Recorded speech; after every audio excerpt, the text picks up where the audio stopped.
dos livros, na verdade falar, dos livros que me influenciaram, pelo menos alguns deles. O primeiro livro que marcou, eu acredito, digamos, o começo oficial da minha escrita, da minha paixão maior pela literatura, foram, na verdade, são 3 livrinhos, uma coleção, 3 livrinhos pequenos, com encadernação de capa dura, que eu consegui de uma forma muito interessante. Eu acredito que devia ter uns 10, no máximo 12 anos, no colégio ainda lá na Cidade Baixa, João Florencio Gomes, que fica em frente à Praia da Penha.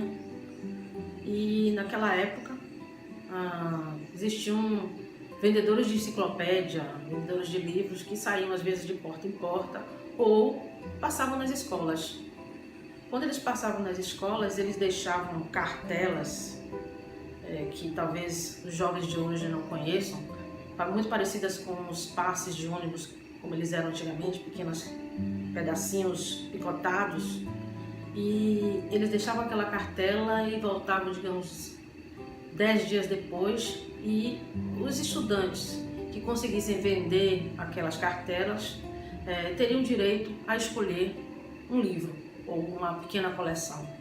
Eu me lembro que havia uma coleção sobre matemática, dicionários, como sempre, dicionário de língua portuguesa, dicionário português-inglês, português-francês, e 3 pequenos livrinhos com a obra de Castro Alves, com as poesias de Castro Alves. Eu botei na cabeça que eu tinha que ter aqueles 3 livros. E eu já falei para vocês que eu era extremamente tímida. Então, como é que eu ia vender aquelas cartelas que, sei lá, não lembro mais na época, digamos que custasse, não creio que custasse R$1, 50 centavos cada pedacinho daquele. Eu não consegui abrir a boca, quanto mais para vender, sei lá, 30 cartelas, quantas cartelas tinham ali.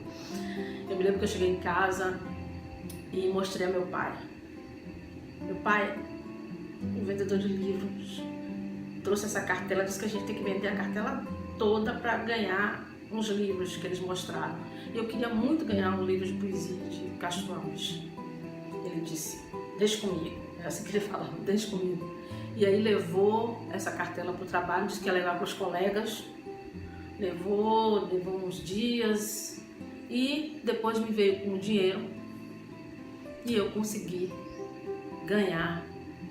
Na verdade, ganhar não, né? Comprar aqueles 3 livrinhos. Não sei se de fato meu pai vendeu ou se ele deu dinheiro, nunca me disse. Até hoje, nunca consegui saber. Só sei que eu ganhei os meus livros, meus primeiros 3 livros maravilhosos. Eu vou mostrar para vocês agora. Aqui estão eles. Meus livrinhos, na verdade, meus primeiros livrinhos de poesia. Conservo até hoje, Poesias de Castro Alves. Infelizmente, não dá para saber, eu acredito que foi em 1970, 71, por aí, ó, como é que eu assinava ainda. Eu tinha desenvolvido ainda a minha assinatura. Olha que coisa linda. E foi assim que eu fui conhecendo a maravilhosa poesia de Castro Alves. Já conhecia um pouco da poesia de Cecília Meirelles por meio dos livros didáticos.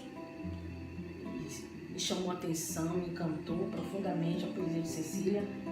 Queria mostrar só para concluir como eu marcava de lápis alguns detalhes ou alguns poemas que me chamavam a atenção. Então essa foi a minha primeira coleção de poesias, uma paixão.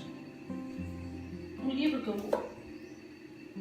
mais ou menos parecido com um livro didático que a gente usava naquela época eram esses livros. Quem tem mais ou menos a minha idade deve ter conhecido. A escola pública distribuía esses livros e eles tinham desenhos, ilustrações desse tipo e o texto. Foi assim que eu conheci a poesia de Cecília Meirelles. Não é este livro especificamente, mas era um livro como esse que me apresentou a poesia de Cecília Meirelles. E a gente tinha aqui, ao final do texto, a interpretação de texto que eu amava fazer. Amava falar sobre os poemas, sobre os textos que eu tinha lido. Mesmo que eu não entendesse nada, ou que eu tivesse dificuldade ainda, muito jovem, muito criança, mas eu acho que aquela minha timidez, a minha introspecção, favorecia muito a leitura, a concentração.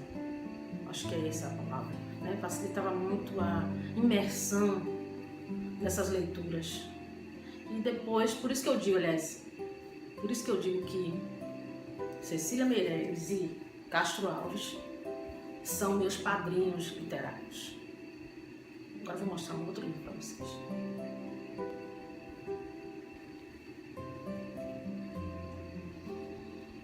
Eu tirei esse livro aqui da prateleira para mostrar para vocês um poema que até hoje eu me recordo, embora depois, anos eu tenha relido. Eu era uma criança, imagina, uma criança na escola, tendo que interpretar um texto como esse de Cecília Meirelles. Aqui são as obras completas de Cecília Meirelles. E o poema é Retrato. Eu não tinha este rosto de hoje, assim calmo, assim triste, assim magro, nem estes olhos tão vazios, nem o lábio amargo. Eu não tinha essas mãos sem força, tão paradas e frias e mortas. Eu não tinha este coração que nem se mostra.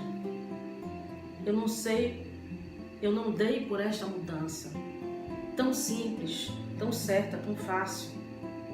Em que espelho ficou perdida a minha face? Imagina uma criança interpretar esse texto. Eu me lembro que eu conversei com a minha irmã, Clara, sobre o que queria dizer esse poema, e a gente ficou... Para mim, a velhice era uma coisa muito distante, né? O envelhecimento, o processo de envelhecimento era uma coisa muito distante. O que é que nós tínhamos como exemplo? As nossas avós, né? Os nossos avós.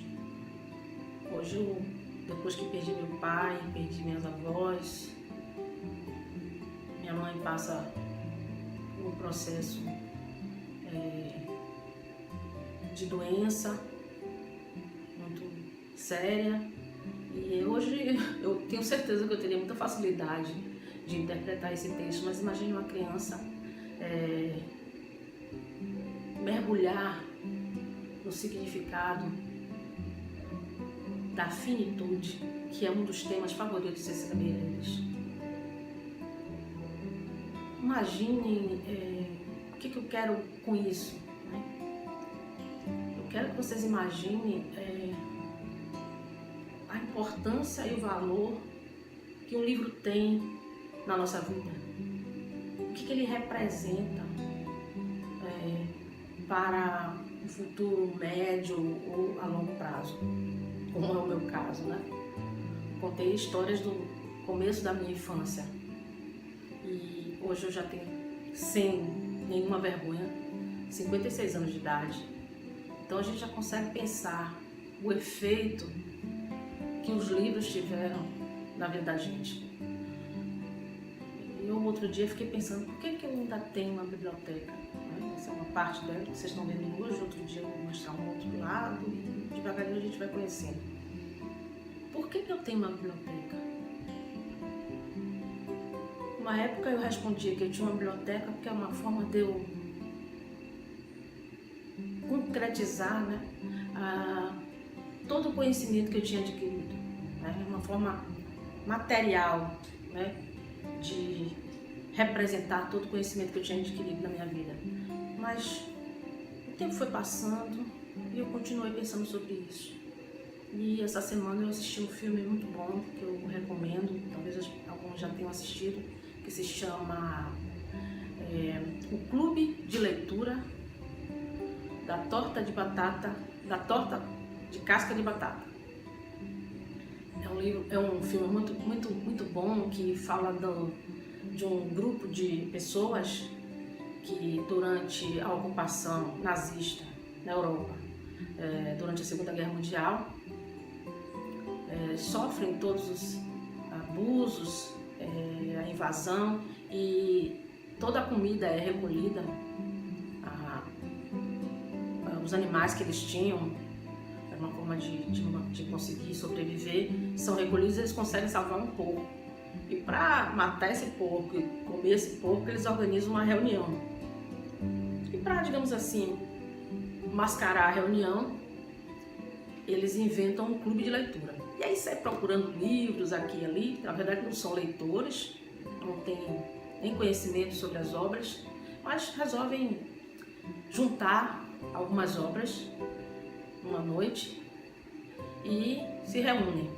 Quando eles terminam essa festa, esse banquete, eles são abordados por soldados nazistas que provavelmente os executaria se eles não inventassem. Assim eles percebem que um dos soldados, eu não sei se um dos da patente mais alta, tem um livro no bolso. E eles, ao perceber esse livro no bolso, eles dizem: não, nós estamos voltando para o nosso clube de leitura. Esse clube de leitura? Parece que o nazista gosta muito de livro. Interessante e tal. E aí, a partir daí, eles têm que se reunir para falar de literatura, com um fiscal nazista sentado na sala deles. Só que o fiscal acaba dormindo e eles começam a se encantar pelos livros, pela leitura. E é linda essa cena, que eles vão descobrindo os autores, as histórias, os romances. Então a literatura, né, ao formarem esse grupo, eles acabam se salvando desse mundo, né, que vai desmoronando em volta deles através da literatura, desse encontro com a literatura. Então eu tenho certeza que eu tenho essa biblioteca porque ela é a minha salvação.